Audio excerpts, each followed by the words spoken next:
भगवते वासुदेवाय नमः। नमस्कार दोस्तों, कैसे हैं आप सब।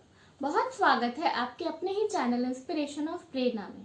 नवरात्रि का पर्व खुशियों से भरा हुआ होता है। हम सब चाहते हैं कि माँ हम पर कृपा करें। हम पूरी श्रद्धा से माँ की पूजा करते हैं और माँ हम पे कृपा करती हैं, हमारे जीवन को खुशियों से भर देती हैं। बहुत बार नवरात्रि के दौरान माँ हमें संकेत देती हैं, साक्षात भी और कभी कभी स्वप्न में भी, कि माँ ने हम पे कृपा करी है, वो हमारे घर पे आई हैं और उनका आशीर्वाद हमारे ऊपर बना हुआ है। तो आज मैं आपको बताऊंगी कुछ ऐसे ही संकेत जो कि माँ हमें नवरात्रि के दौरान देती हैं।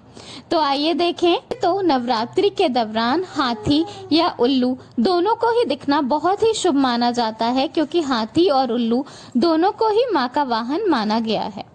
नवरात्रि के दौरान अगर आपको कोई महिला सजी धजी 16 श्रृंगार करी हुई लाल कपड़ों में दिखाई देती है तो वो बहुत ही शुभ माना जाता है। ऐसा माना जाता है कि माँ ने आपके ऊपर कृपा करी है और उनका आगमन आपके घर पे हो चुका है। माँ को थैंक यू बोलिए और उनके स्वागत की तैयारी करिए। महिला आपको सपने में दिखे या साक्षात, दोनों ही मान्य होता है। अगर आपको सुबह उठते ही या पूजा करने के दौरान या शाम के समय शंख की ध्वनि सुनाई देती है तो इसे भी माँ का संकेत माना जाता है।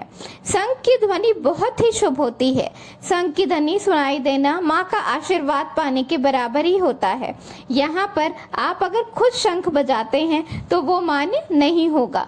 कहीं से भी अगर आपको बाहर से शंख की ध्वनि सुनाई देती है तो समझ लीजिए कि माँ की कृपा आप पर हुई है। इसी तरह नवरात्रि के दौरान सपने में या साक्षात अगर आपको कमल का फूल अचानक ही दिखाई दे जाए तो इसे बहुत ही शुभ माना जाता है और ऐसा कहते हैं कि माँ आप पर कृपा बरसाएंगी।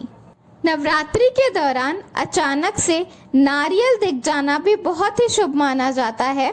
ये वहाँ मान्य नहीं होगा जब आप मंदिर के बाहर नारियल की दुकान लगी हुई देखें।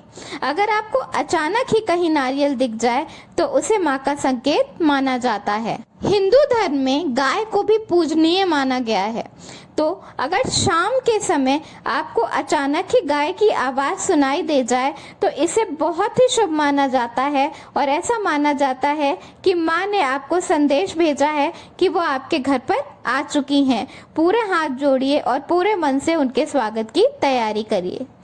कि जब आप पूजा कर रहे हो, आपने दिया जलाया हो और अचानक से ही आपके दिए की लौ बढ़ जाए, बहुत तेज हो जाए, उस वक्त ऐसी मान्यता है, ऐसा माना जाता है कि ये ईश्वर का संकेत होता है कि वो आपकी पूजा से, आपकी भक्ति से प्रसन्न है और आगे आपके जीवन में खुशियों की कमी कभी नहीं होगी।